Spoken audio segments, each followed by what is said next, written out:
વાગરા તાલુકાના સાયખા ખાતેથી કપચી ભરેલ હાઈવા ડમ્પર ખાણ ખનીજ વિભાગે ઝડપી પાડીને વાગરા પોલીસને સોંપ્યું હતું।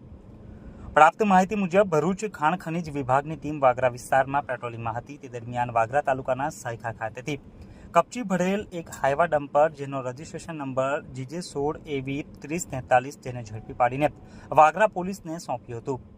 ઝડપાયેલ ડમ્પરને કયા કારણોસર ઝડપી પોલીસને સોંપ્યું છે તે જાણવા ખાણ ખનીજના અધિકારીનો ટેલિફોનિક સંપર્ક સાધતા અધિકારીએ જણાવ્યું હતું કે આજે રજા હોવાથી માહિતી મળી શકે તેમ નથી, આવતીકાલે કોલ કરજો તેમ જણાવતા ડમ્પર કયા કારણોસર જપ્ત કર્યું છે તે માહિતી જાણી શકાઈ નથી। આજે બપોરે 2 કલાકે વાગરા પોલીસ મથક ખાતેથી આ ઝડપાયેલ ડમ્पर अंगे माहिती मिली थी। इस वीडियो को लाइक करें, हमारे चैनल को सब्सक्राइब कर बेल आइकन जरूर प्रेस करें हमारी न्यू वीडियो सबसे पहले देखने के लिए।